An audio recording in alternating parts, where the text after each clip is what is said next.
ఈరోజు మనం రేఖాగణితంలో మొదటి అంశాన్ని చూద్దాం. సో మొదటగా రేఖాగణితంలో మొదటి అంశము మనము లైన్స్ మరియు వాటి కోణాలను చూద్దాం. సో సరళ రేఖలు ఏర్పరిచే కోణాలు మొదటిగా చూద్దాం. మొదటగా ఒక సరళ రేఖ ఏర్పరచు కోణాన్ని మనము 180 డిగ్రీలుగా తీసుకుంటాం. ఈ సరళ రేఖను మనము మరొక రేఖచే ఖండించినప్పుడు ఏర్పడే కోణము టీటా అన్నప్పుడు మిగిలిన కోణాన్ని మనము 180 మైనస్ టీటాగా తీసుకుంటాము. ఇదే విధంగా రెండు రేఖలు ఖండించుకున్నప్పుడు ఈ కోణాన్ని మనం టీటా అనుకుంటే మిగిలిన కోణం 180 మైనస్ టీటాగాను మరియు ఈ మిగిలిన కోణాన్ని మనము టీటాగాను మరియు ఈ మిగిలిన కోణాన్ని మనము 180 మైనస్ టీటాగాను చెబుతాము. ఎందుకనగా ఈ రెండు కోణాలు ఒక సరళ రేఖను ఏర్పరుస్తాయి.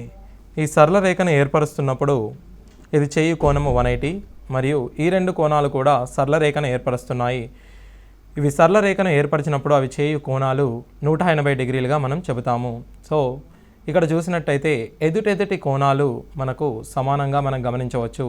దీనిని మనం శీర్షాభిముఖ కోణాలు అని చెబుతాము. సో ఎల్లప్పుడూ శీర్షాభిముఖ కోణాలు సమానాలు. శీర్షాభిముఖ కోణాలు సమానాలు. దీన్నే మనం వర్టికల్లీ ఆపోజిట్ యాంగిల్స్ అని కూడా అంటాము.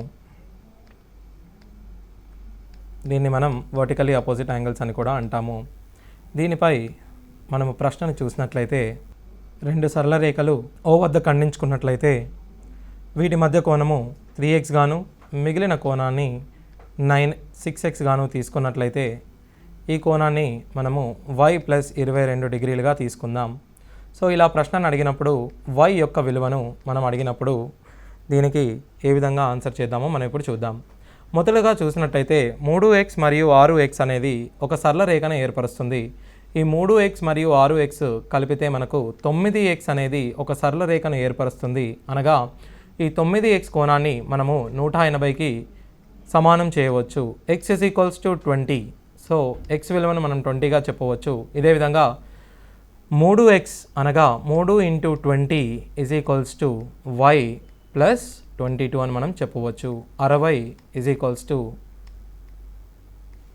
y plus 22గా మనం చెప్పవచ్చు. So y is equals to 38 డిగ్రీలుగా మనం దీని ద్వారా చెప్పవచ్చు. అనగా దీనిలో మనం యూజ్ చేసిన ధర్మాలు ఏవనగా మొదటగా ఇది సరళ రేఖను ఏర్పరుస్తుంది కాబట్టి ఇక్కడ వచ్చే కోణం 180 గాను మరియు ఎదుటెదుటి కోణాలు సమానము. అనగా శీర్షాభిముఖ కోణాలు సమానము. 3x మరియు y ప్లస్ 22 అనేటివి శీర్షాభిముఖ కోణాలు కనుక y ప్లస్ 22ని మనం 3xకి సమానం చేయడం జరిగింది. ఈ విధంగా మనం ఈ కోణాలను చూస్తాం. ఇదే విధంగా మనకు గల వివిధ కోణాలను చూసినట్టయితే మొదటగా 0 కోణం నుండి మనం ప్రారంభిద్దాం. మరియు 90 డిగ్రీలు మరియు 180 డిగ్రీలు 270 డిగ్రీలు అదేవిధంగా 360 డిగ్రీల కోణం. సో దీనిని మనం శూన్య కోణం అని, అదేవిధంగా 90 డిగ్రీలను మనం లంబ కోణమని, 180 డిగ్రీలను మనం సరళ కోణమని, 270 డిగ్రీలను మనం పరావర్తన కోణమని, అదేవిధంగా 360ను మనం సంపూర్ణ కోణమని అంటాము. ఇది మనము ఇంగ్లీష్లో చూసినట్టయితే దీన్ని 0 డిగ్రీస్ అని, దీనిని రైట్ యాంగిల్ అని, దీన్ని మనము స్ట్రెయిట్ యాంగిల్ అని, అదేవిధంగా పరావర్తన కోణము అనగా రిఫ్లెక్స్ యాంగిల్ అని, సంపూర్ణ కోణము అనగా కంప్లీట్ యాంగిల్ అని అంటాము. సో 0 మరియు 90 డిగ్రీల మధ్య ఉన్న ఏ కోణాన్నైనా మనము అల్పకోణం అని, అదేవిధంగా 90 నుండి 180 వరకు గల కోణాన్ని అధిక కోణమని, లేదా అల్ప కోణాన్ని మనము లఘు కోణం అని కూడా అనడం జరుగుతుంది.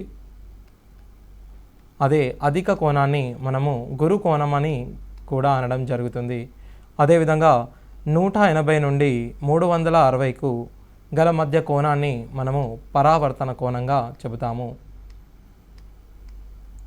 సో ఈ విధంగా మనము కోణాల గురించి నేర్చుకున్నాము. ఇదే విధంగా రెండు సరళ రేఖలు ఒకదానికి ఒకటి లంబంగా ఉన్నప్పుడు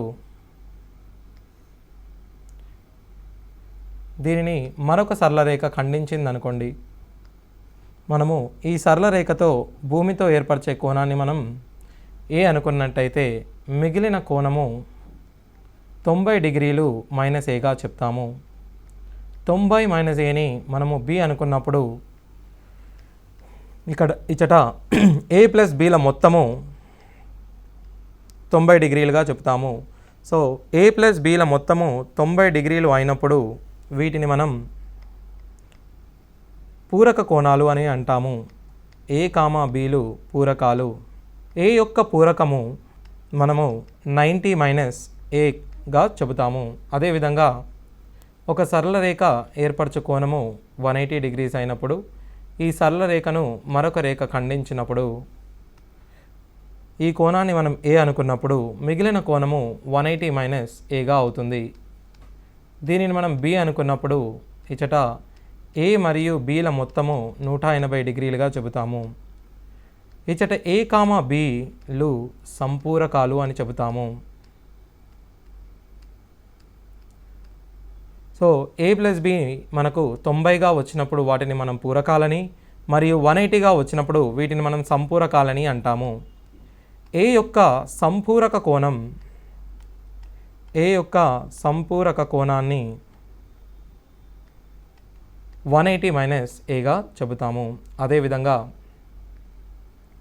మనము 360 డిగ్రీలు కోణాన్ని మనం తీసుకున్నప్పుడు దీనిని మరో సరళ రేఖతే మనం ఖండించినప్పుడు ఈ ఖండించిన కోణాన్ని మనం a అనుకున్నప్పుడు మిగిలిన కోణము 360 - a = b అనుకుందాం. a + b మనకు 360 అయినప్పుడు వీటిని మనం పరావర్తన కోణాలు అనడం జరుగుతుంది.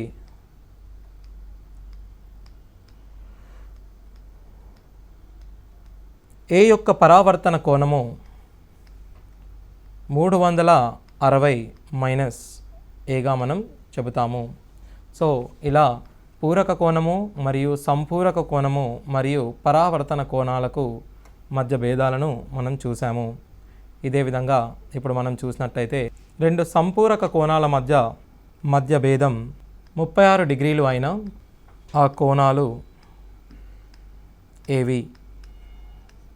మొదటగా మనము సంపూరక కోణాల గురించి మాట్లాడుతున్నాము అన్నప్పుడు a + b = 180 డిగ్రీలు మరియు వాటి మధ్య భేదము మనము 36 డిగ్రీలుగా చెప్పడం జరిగింది, అనగా 36. దీనిని మనం సాధించిన 2a = 216, అనగా a విలువ 108 గాను మరియు b విలువ 72 గాను మనం చెబుతాము. ఇదే విధంగా ఒక కోణం యొక్క పూరకం దానికి 4 రెట్లు ఉంటుంది. అయినా ఆ కోణం ఎంత? సో కోణం యొక్క పూరకము దానికి 4 రెట్లు ఉంటుంది. మనము కోణాన్ని a అనుకున్నప్పుడు దాని యొక్క పూరకము 90 - a గాను మరియు 4 × 90 - a ఒక కోణం యొక్క పూరకము దానికి 4 రెట్లు ఉంటుంది. అనగా a యొక్క పూరకము 90 - a గాను మరియు a దాని పూరకానికి 4 రెట్లు, అనగా 4 × 90 - aగా మనం చెబుతాము.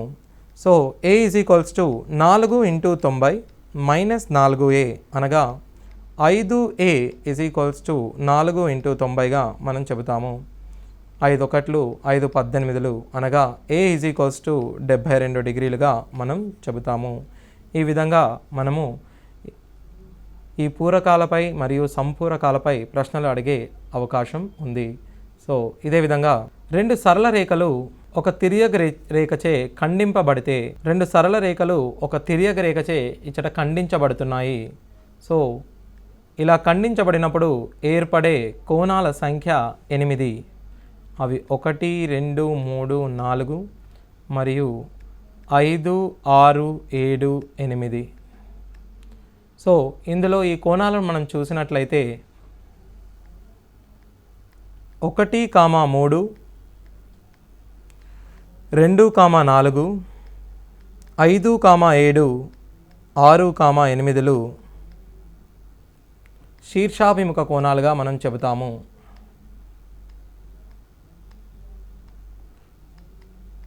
అదేవిధంగా 1, 5, 2, 6, 3, 7, 4, 8లు సాదృశ్య కోణాలుగా మనం చెబుతాము. సో శీర్షాభిముఖ కోణాలు సమానాలు, అదేవిధంగా సాదృశ్య కోణాలు కూడా సమానాలు.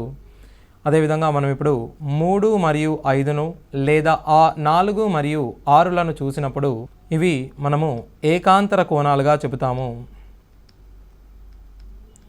ఏకాంతర కోణాలు సమానాలు.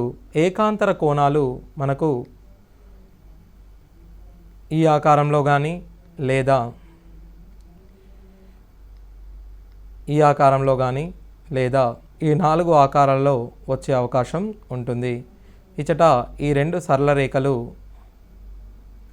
సమాంతరాలుగా మనం గుర్తించాలి. సో ఈ 4 ఆకారాల్లో మనం ఏకాంతర కోణాలను చూడవచ్చు. ఏకాంతర కోణాలు కూడా సమానాలు. అదేవిధంగా మనం ఇప్పుడు 2, 8 లేదా 1, 7లను చూసినప్పుడు 1, 7, 2, 8 ఇవి ఏకబాహ్య కోణాలుగా మనం చెబుతాము.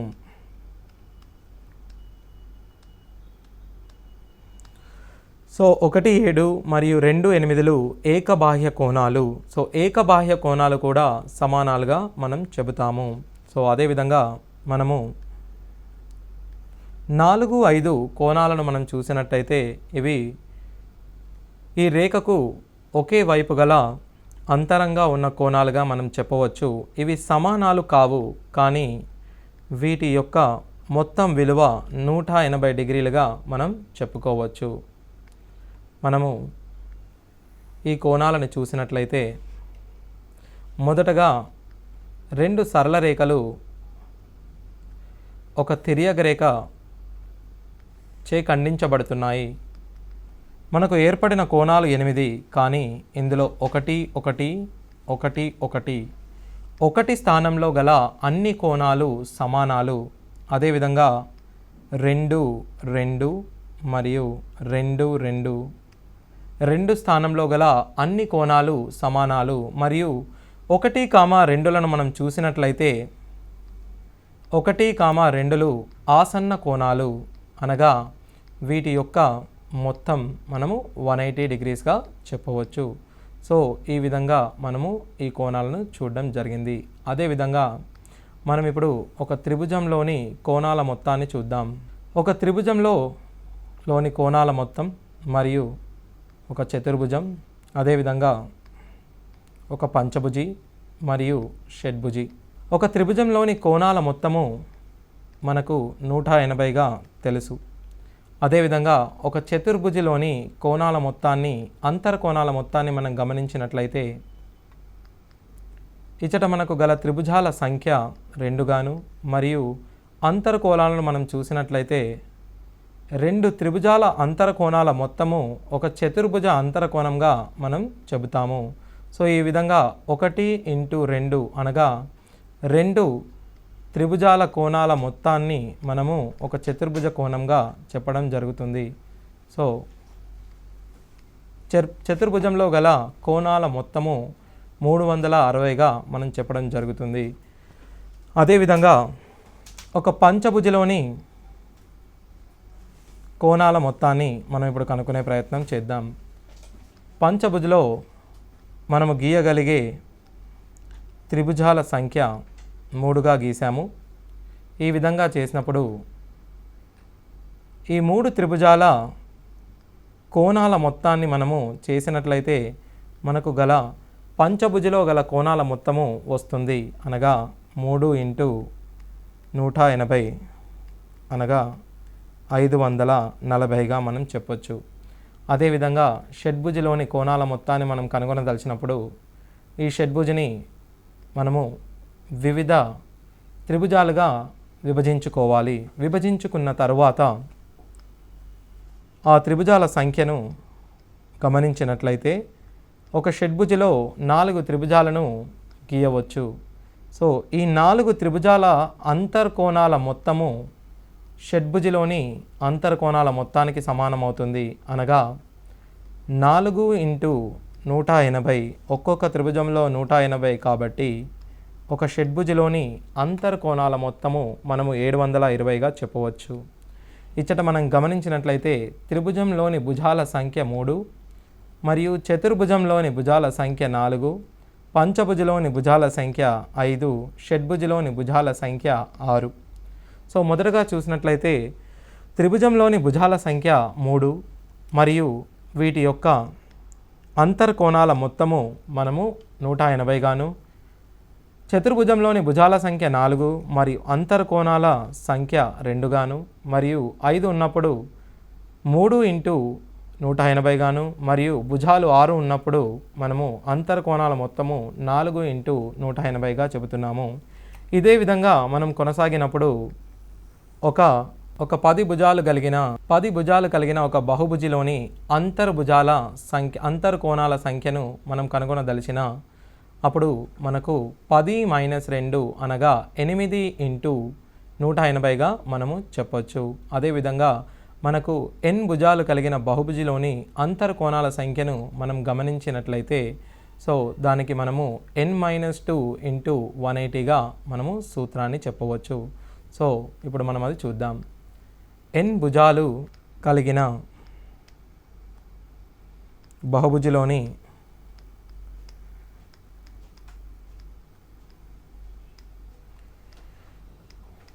అంతర్కోణాల మొత్తము మనము n - 2 × 180గా చెప్పవచ్చు. అదేవిధంగా n భుజాలు కలిగిన ఒక క్రమ బహుభుజిలోని ప్రతి అంతర్కోణము n - 2 × 180/nగా మనం భాగించవచ్చు. ఎందుకనంటే n భుజాలు కలిగిన ఒక బహుభుజిలో అంతర్కోణాల మొత్తము మనము n - 2 × 180గా చూసాము. దీనిలో మనకు క్రమ బహుభుజి అనగా n భుజాలు మరియు n కోణాలు కలిగి ఉంటాయి. సో ఈ n కోణాలను మనము కోణాల మొత్తాన్ని n కోణాలచే భాగించినప్పుడు మనకు ఆ బహుభుజిలో గల ప్రతి అంతర్కోణము వస్తుంది. ఉదాహరణకు ఒక సమత్రిభుజము అనగా ఒక సమబాహు త్రిభుజంలోని ప్రతి అంతర్కోణాన్ని మనం చూసినట్లయితే సమబాహు త్రిభుజంలోని కోణాల మొత్తము 180గాను, 180/3 మనం 60గాను చెబుతాము.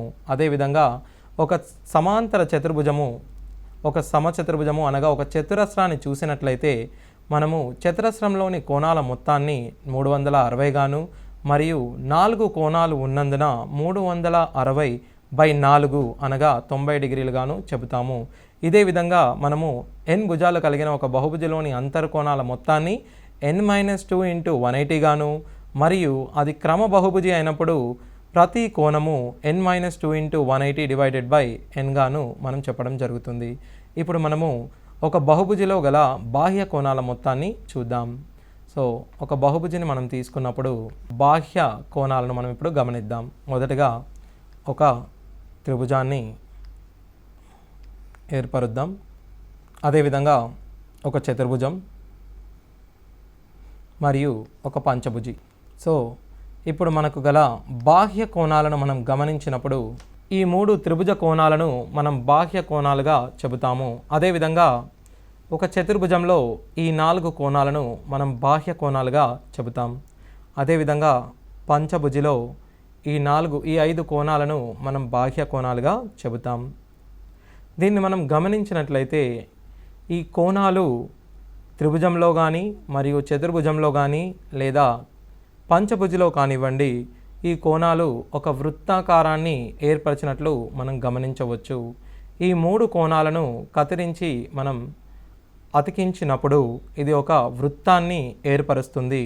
అనగా ఈ 3 కోణాల మొత్తము 360 గాను మరియు ఈ 4 కోణాల మొత్తాన్ని కూడా 360 గాను మరియు ఈ 5 కోణాల మొత్తాన్ని కూడా మనం 360 గాను చెప్పవచ్చు. అనగా బాహ్య కోణాల మొత్తాన్ని మనము 360గా చెప్పవచ్చు. బాహ్య కోణాల మొత్తం 360గా మనం చెప్పవచ్చు. ఇప్పుడు మనం చూసినట్లయితే ప్రతి బాహ్య కోణము ఒక క్రమ బహుభుజిలో గల ప్రతి బాహ్య కోణము, క్రమ బహుభుజి అనగా ప్రతి కోణము మరియు ప్రతి భుజము సమానంగా ఉంటుంది. సో ప్రతి బాహ్య కోణము మనము మొత్తం కోణాల మొత్తాన్ని కోణాల సంఖ్యచే భాగించవలసి ఉంటుంది. అనగా ప్రతి బాహ్య కోణము 360/nకు సమానము. ఈ విధంగా మనము త్రిభుజంలో గల అంతరకోణాల మొత్తాన్ని మరియు ప్రతి అంతరకోణాన్ని, బాహ్య కోణాల మొత్తాన్ని మరియు ప్రతి బాహ్య కోణాన్ని చూడడం జరిగింది. అదేవిధంగా ఇప్పుడు మనము ఒక బహుభుజిలో గల కర్ణాల సంఖ్యను లెక్కిద్దాం. మొదటగా కర్ణము అనగా 2 వ్యతిరేక శీర్షాలను జత చేసే ఒక సరళ రేఖను మనము కర్ణము అని అంటాము. మనము త్రిభుజంలో గనక చూసినట్లయితే మనకు వ్యతిరేక శీర్షం అనేది ఉండదు, ఆసన్న శీర్షాలు మాత్రమే ఉంటాయి. కావున త్రిభుజంలో కర్ణాలు అసాధ్యము. అదేవిధంగా మనము ఒక చతుర్భుజంలో చూసినట్లయితే చతుర్భుజంలో మనకు గల కర్ణాల సంఖ్యను మనం చూసినట్లయితే చతుర్భుజంలో గల కర్ణాల సంఖ్యను మనం 2గా చెప్పవచ్చు. అదేవిధంగా ఒక పంచభుజిలో గల కర్ణాల సంఖ్యను మనం చూసినట్లయితే 1, 2, 3, 4, 5. సో పంచభుజిలో గల కర్ణాల సంఖ్యను మనం 5గా చెప్పవచ్చు. అదేవిధంగా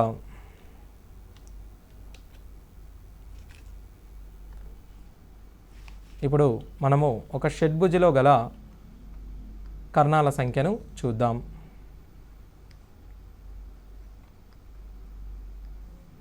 1, 2, 3 గాను మరియు 4, 5, 6 మరియు 7, 8, 9 గాను చెబుతాము. సో ఇలా మనం కర్ణాలను లెక్కించవచ్చు. కానీ ఒక 10 భుజాలు కలిగిన బహుభుజిని ఇచ్చినప్పుడు కర్ణాల సంఖ్యను గీయడము అసాధ్యము. సో అందుకనే మనము దీని సూత్రాన్ని రాయడానికి ప్రయత్నిద్దాం. మొదటగా ఒక పంచభుజిని కనుక మనం తీసుకున్నట్లయితే పంచభుజిలోని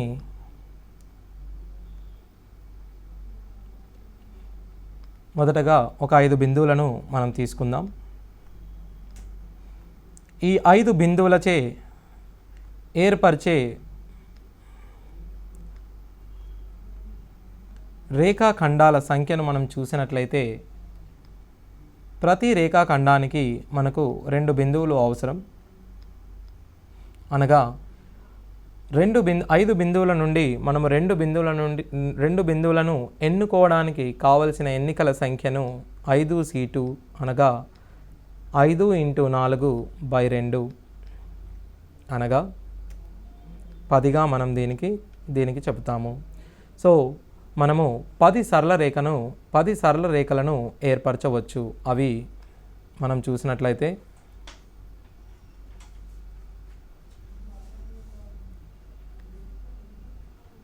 ఈ విధంగా మనం 10 సరళ రేఖలను ఏర్పరచవచ్చు. మరియు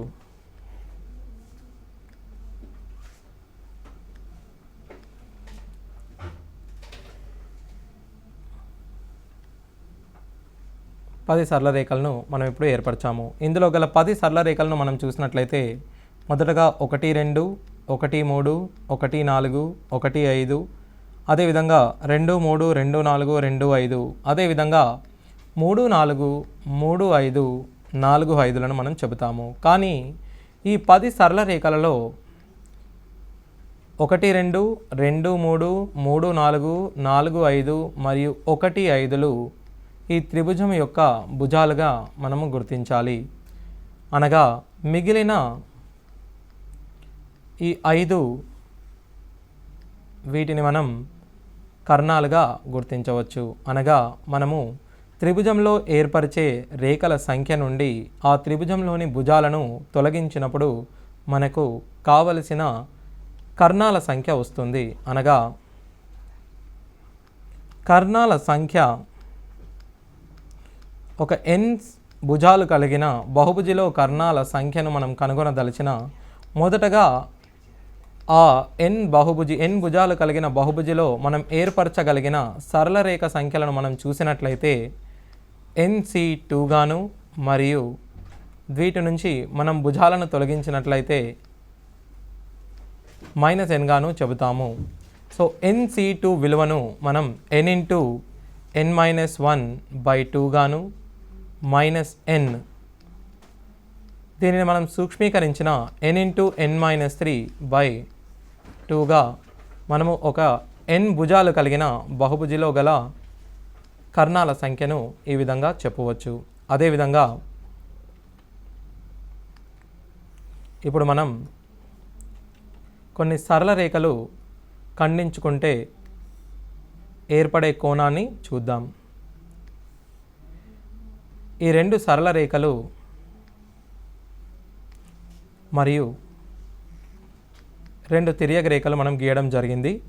మొదటగా ఏర్పడే కోణము దీనిని A అనుకున్నప్పుడు, ఈ కోణాన్ని మనం B అనుకున్నప్పుడు, ఈ మధ్యలో గల కోణాన్ని మనం ఇప్పుడు కనుక్కునే ప్రయత్నం చేద్దాం.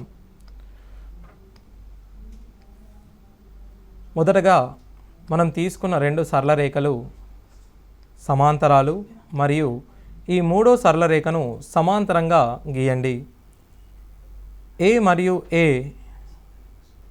ఈ 2 కోణాలు సాదృశ కోణాలు మరియు B మరియు Bలు సాదృశ కోణాలు. అనగా ఈ మధ్యలో గల కోణము A+B గాను మరియు దీని యొక్క పరావర్తన కోణాన్ని మనము 360 - A+B గాను చెబుతాము. సో ఈ విధంగా ఈ 2 రేఖల మధ్య గల కోణాన్ని A+Bగా మనం చెబుతాము. ఇదే విధంగా 2 సరళ రేఖలు ఈ విధంగా ఖండించుకున్నప్పుడు కోణాలు A మరియు B అయినప్పుడు మధ్య గల కోణాన్ని మనము A+Bగా చెబుతాము. సో ఇచ్చట గల కోణము 360 - A+Bగా చెప్పడం జరుగుతుంది. సో ఈ విధంగా మనకు గల వివిధ కోణాలను సరళ రేఖలు ఖండించినప్పుడు ఏర్పడే వివిధ కోణాలను చూడడం జరిగింది. ఇప్పుడు వీటిపై మనము కొన్ని ప్రశ్నలను చూసే ప్రయత్నం చేద్దాం. ఈ కింది చిత్రాన్ని మనం గమనించినట్లయితే దీనిలో గల θ విలువను అడగడం జరుగుతుంది. సో మొదటగా L మరియు M, Nలు సమాంతరాలు. ఈ 3 రేఖలు సమాంతరాలు అయిన 50 డిగ్రీలు మరియు ఇచ్చట గీయబడిన కోణము ఏకాంతర కోణాలు అగును. అనగా మనము ఈ మిగిలిన కోణాన్ని x అనుకున్నట్లయితే x + θ మనకు 50 డిగ్రీలుగా చెప్పవచ్చు. అదేవిధంగా x మరియు 150లను మనం చూసినట్లయితే ఇవి సరళ రేఖకు ఒకే దిశ వైపు గల కోణాలు. వీటి కోణాల మొత్తాన్ని మనము 180 డిగ్రీలుగా చెప్పవచ్చు. అనగా x = 30 డిగ్రీలుగా మనం చెప్పవచ్చు. సో 30 డిగ్రీలు + θ = 50 అయినప్పుడు θ వాల్యూ మనము 20 డిగ్రీలుగా చెప్పవచ్చు. సో ఇదే విధంగా మనము మరొక ప్రశ్నని చూద్దాం. కింద ఇవ్వబడిన రేఖా చిత్రంలో θ విలువ ఎంత?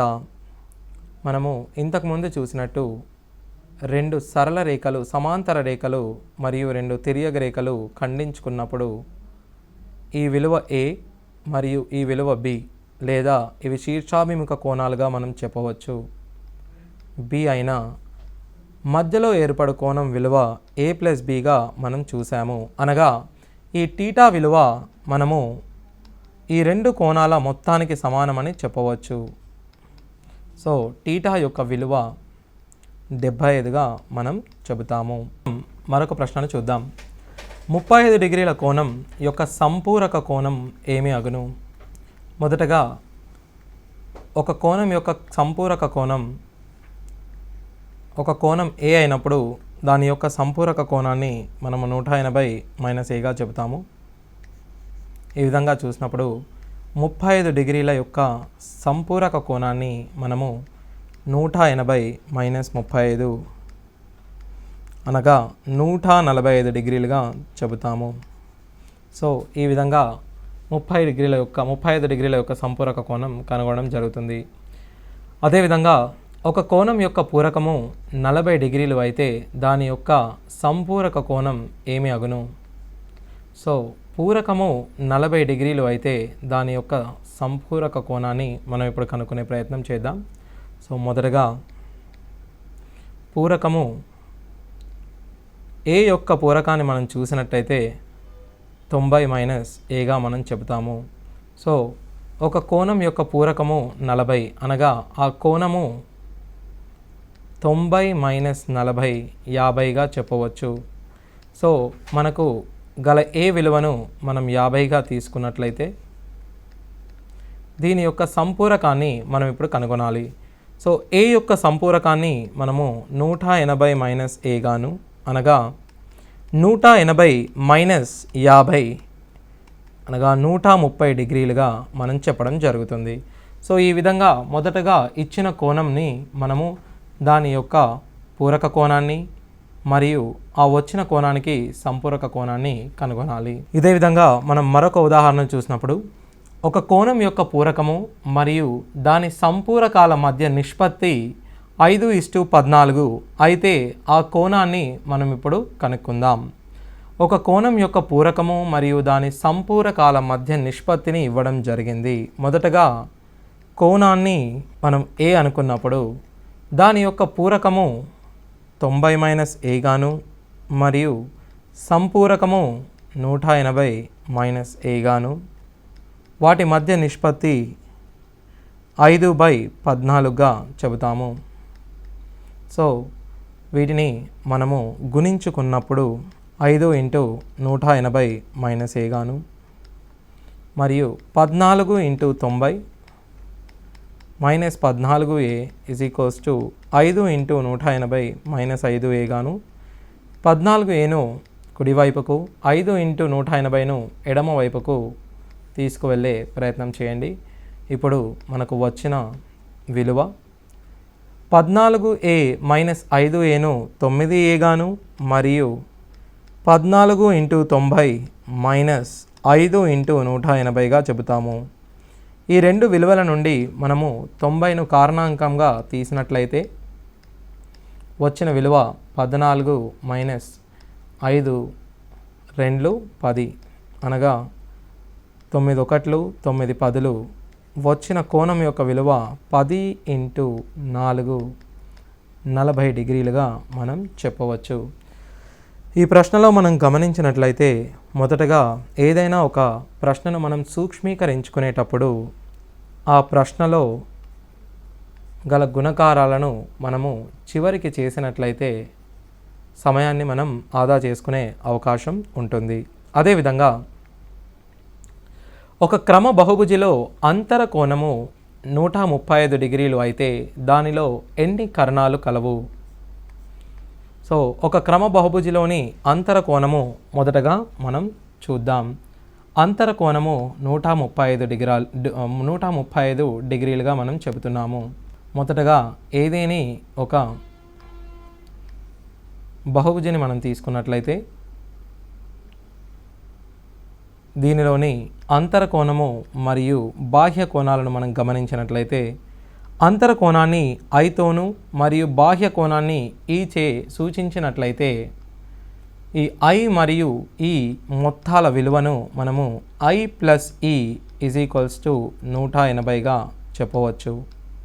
సో ఒక బహుభుజిలోని అంతరకోణము మరియు బాహ్య కోణాల మొత్తము 180 డిగ్రీలుగా మనం చెప్పవచ్చు. ఈ బహుభుజిలోని అంతరకోణము 135 డిగ్రీలు అనగా ఆ బహుభుజిలోని బాహ్య కోణము మనం గమనించినట్లయితే 180 మైనస్ 135 అనగా ఆ బహుభుజిలో గల బాహ్య కోణము 45 డిగ్రీలు. మరియు దానిలో గల కర్ణాల సంఖ్య, మొదటగా మనం కర్ణాల సంఖ్యను కనుగొనదలిచిన ఆ బహుభుజిలోని భుజాల సంఖ్యను కనుగొనే ప్రయత్నం చేయాలి. బహుభుజిలోని భుజాల సంఖ్య మొదటగా మనకు బాహ్య కోణం 45 డిగ్రీలు అనగా బాహ్య కోణానికి గల సూత్రాన్ని మనం ఉపయోగించినట్లయితే బాహ్య కోణం యొక్క సూత్రము 360/n చెప్పవచ్చు. 41 ఒకట్లు 41 ఎనిమిదిలు అనగా n విలువను మనము 8గా చెబుతాము. సో ఇప్పుడు మనం దీన్ని చూసినట్లయితే ఈ బహుభుజిలో గల భుజాల సంఖ్య 8 అనగా ఆ బహుభుజిని మనం అష్టభుజి అని అంటాము. సో అష్టభుజిలో గల కర్ణాలను మనం చూసినట్లయితే మనము n భుజాలు కలిగిన బహుభుజిలోని కర్ణాల సంఖ్యను n × n-3/2గా నేర్చుకున్నాము. n స్థానంలో 8ని మనం ప్రతిక్షేపించినట్లయితే 8 × 8 - 3 5/2 అనగా 2 4లు 8 4 5లు 20 అనగా 20 కర్ణాలు ఉన్నట్లుగా మనం చెప్తాము. సో ఈ విధంగా ఒక క్రమ బహుభుజిలోని అంతర్కోణాన్ని ఇచ్చినప్పుడు మొదటగా భుజాలు కనుగొన్న తరువాత ఆ భుజాలను ఉపయోగించి కర్ణాలను కనుగొనడం జరుగుతుంది. అదేవిధంగా ఇప్పుడు మనకు కర్ణాలు ఇచ్చి మరియు దీనిలో గల భుజాలను అడగడం జరుగుతుంది. సో ఒక క్రమ బహుభుజిలో 54 కర్ణాలు ఉంటే దానిలో ఎన్ని భుజాలు కలవు? మొదటగా మనం కర్ణాల సంఖ్యను చూసినట్లయితే కర్ణాల సంఖ్యకు గల సూత్రము n × n-3/2 = 54 అనగా n × n-3 108 గాను మరియు దీన్ని మనం సూక్ష్మీకరించినప్పుడు n² - 3n -108 గాను చెబుతాము. మనకు వచ్చిన వర్గ సమీకరణాన్ని మనము సాధించే ప్రయత్నం చేద్దాం. మొదటగా 108ను మనము వివిధ కారణాంకాలుగా రాసుకున్నట్లయితే ఆ కారణాంకాల మొత్తము లేదా భేదము 3 వచ్చే విధంగా మనం రాసుకోవలసి ఉంటుంది. 12 9లు 108 గాను అనగా n² -12n -9n so +9n ఎందుకనగా -12n + 9n మనకు 3nగా ఇస్తుంది. -108n -108 = 0గా చెప్పుకున్నప్పుడు దీనిలోని కారణాంకాలను గనక మనం గమనించినట్లయితే వీటిని మనం n = 12 లేదా -9గా తీసుకోవచ్చు. కానీ n = -9 అనగా కర్ణాల సంఖ్య రుణాత్మకము కానందువలన మనం కేవలం 12ను మాత్రమే అంగీకరిస్తాము. అనగా మనకు జవాబు 12గా మనం చెప్పవచ్చు. ఒకవేళ మనము ఇచ్చిన వర్గ సమీకరణాన్ని సాధించకుండా ఈ విలువను కనుగొనదలిచినప్పుడు మొదటగా మనకు వచ్చిన విలువ n × n-3 = 108 మరియు మనము ఇప్పుడు ఇచ్చిన ఆప్షన్లో n విలువలను గమనించినట్లయితే n విలువలు మొదటి ఆప్షన్లో 10 గాను, రెండవ ఆప్షన్లో 11 గాను, మూడవ ఆప్షన్లో 12, నాలుగవ ఆప్షన్లో 14గా ఇవ్వడం జరిగింది. ఈ సమీకరణంలో మనము n విలువలను ప్రతిక్షేపించినప్పుడు అది 108గా రావాలి. మనకు n × n-3 విలువను ఇప్పుడు మనం కనుగొందాం. 10 × 10 - 3 అనగా 7 అనగా 70. ఇది 108కు సమానం కాదు. అదేవిధంగా 11 × 8 88 గాను, 12 × 9 108 గాను చెబుతాము. అనగా మనకు కావలసిన సరైన విలువను 108 అనగా అది 12 ప్రతిక్షేపించినప్పుడు వస్తుంది కావున n విలువను 12గా చెప్పడం జరుగుతుంది. సో ఈ విధంగా మనము ఇచ్చిన ఆప్షన్లో నుంచి n విలువను ప్రతిక్షేపించుకున్నట్లయితే కర్ణాలు సులువుగా రాబట్టే అవకాశం ఉంటుంది. సో మనం ఇప్పుడు మరొక ప్రశ్నను చూద్దాం. ఒక క్రమ బహుభుజిలో అంతర మరియు బాహ్య కోణాల నిష్పత్తి 9:1 అయితే దానిలో ఎన్ని కర్ణాలు కలవు? మొదటగా మనం చూసినట్టయితే అంతర కోణము మరియు బాహ్య కోణానికి గల నిష్పత్తి 9:1 అనగా అంతర కోణాన్ని మనం 9x తీసుకున్నప్పుడు బాహ్య కోణము x అవుతుంది. ఈ అంతర కోణము మరియు బాహ్య కోణాల మొత్తాన్ని మనం గమనించినట్లయితే 180గా చెప్పవచ్చు. అనగా 10x = 180 గాను మరియు x విలువ 18 గాను మనం చెప్పడం జరుగుతుంది.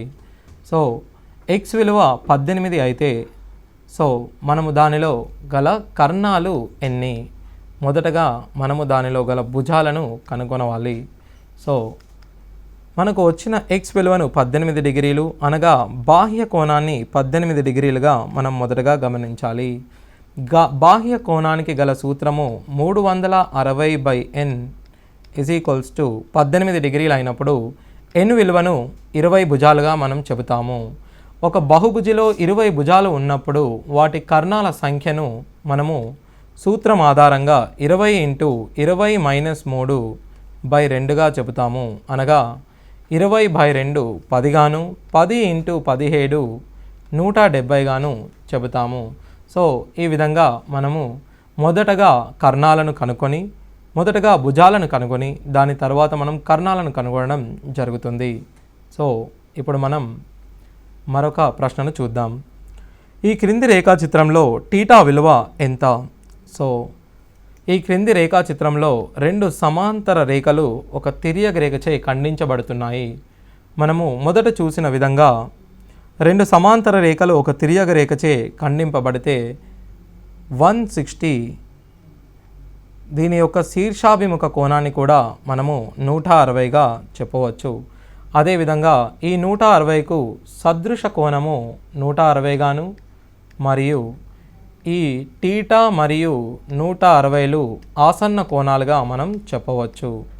ఆసన్న కోణాల మొత్తము 180 కావున θ + 160 = 180. θ విలువ 20 డిగ్రీలుగా మనం చెప్పవచ్చు. సో ఈ విధంగా మనము ఈ ప్రశ్నను చూడడం జరిగింది. అదేవిధంగా మనం ఇప్పుడు మరొక ప్రశ్నను చూద్దాం. ఒక కోణము మరియు పూరకాల మధ్య నిష్పత్తి 4:11 అయితే దాని సంపూరకము ఏమగును? మొదటగా ఆ కోణాన్ని మనం ఏ అనుకున్నప్పుడు దాని యొక్క పూరకము 90 - a అవుతుంది. మనకు నిష్పత్తి ఇచ్చిన కారణంగా పూరకాన్ని b అనుకుందాం. సో ఆ కోణము 4x అయినా దాని యొక్క పూరకము 11x.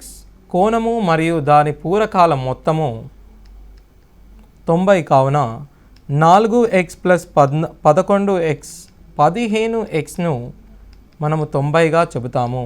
అనగా x = 90/15 మనము 6గా గమనించవచ్చు. అనగా ఆ ఇచ్చిన కోణాన్ని మనము విలువను రాసుకున్నట్లయితే 4 × 6 24గా మనం చెబుతాము. ఇప్పుడు వచ్చిన 24కు మనం సంపూరకాన్ని కనుగొనాలి. 24 యొక్క సంపూరకము ఒక కోణం యొక్క సంపూరకాన్ని కనుగొనదలిచిన దానిని మనం 180 నుంచి తీసేయాల్సి వస్తుంది. సో 180 - 24 డిగ్రీలను మనము 156 డిగ్రీలుగా చెప్పడం జరుగుతుంది. సో ఇప్పుడు ఇదే విధంగా మనము మరొక ప్రశ్నను చూసినట్లయితే ఒక క్రమ బహుభుజిలోని అంతర కోణము బాహ్య కోణము కన్నా 132 డిగ్రీలు ఎక్కువ అయితే దానిలో ఎన్ని కర్ణాలు కలవు?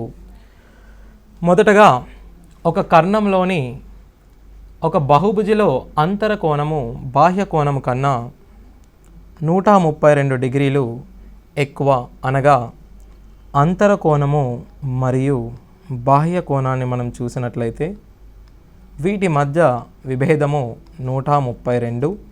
అదేవిధంగా అంతర కోణము మరియు బాహ్య కోణాల మొత్తాన్ని మనం చూసినట్లయితే 180గా చెప్పవచ్చు. మొదటగా దీని యొక్క బాహ్య కోణాన్ని మనం కనుగొందాం. దీనిని మనం గుర్తులు చేంజ్ చేసినట్లయితే 2 ఇంటూ బాహ్య కోణము ఈజ్ ఈక్వల్స్ టు వీటి మధ్య గల తేడాను మనం 48గా చెప్పవచ్చు. అనగా మనకు వచ్చిన బాహ్య కోణము 24 డిగ్రీలుగా చెప్పవచ్చు. సో బాహ్య కోణము 24 డిగ్రీలు అయినప్పుడు మనకు గల భుజాల సంఖ్యను మొదటగా కనుక్కునే ప్రయత్నం చేద్దాం. 12 2 12 30 అనగా మనకు గల భుజాల సంఖ్య 15. సో భుజాల సంఖ్య వచ్చిన తర్వాత దానిలో గల కర్ణాల సంఖ్యను మనం కనుగొందాం. సో ఈ బహుభుజిలో గల కర్ణాల సంఖ్యను మనం చూసినట్లయితే 15 ఇంటూ 15 మైనస్ 3/2 అనగా 15 ఇంటూ 12/2. 12/2ను 6, 15 6లు 90గా మనం చెబుతాము. సో ఈ విధంగా మనము బహుభుజిలోని అంతర కోణము మరియు బాహ్య కోణాల భేదం ఇచ్చినప్పుడు కర్ణాలను చెప్పడం జరిగింది. అదేవిధంగా మరియు మరికొన్ని ఉదాహరణలు చూద్దాం. ఒక క్రమ షడ్భుజిలో అంతర కోణం నిష్పత్తి 1:2:3:5:6:7 అయితే గరిష్ట మరియు కనిష్ట కోణాల మధ్య భేదం ఎంత? మొదటగా మనం చూసినట్టయితే ఇది ఒక షడ్భుజిలోని అంతర కోణాల నిష్పత్తిని ఇవ్వడం జరిగింది. సో ఇది కేవలము ఒక షడ్భుజిలోని అంతర కోణాలను ఇవ్వడం జరిగింది. సో ఈ షడ్భుజిలోని అంతర కోణాలను మనం గమనించినప్పుడు x మరియు 2x మరియు 3x మరియు 5x మరియు 6x మరియు 7xగా ఇవ్వడం జరిగింది.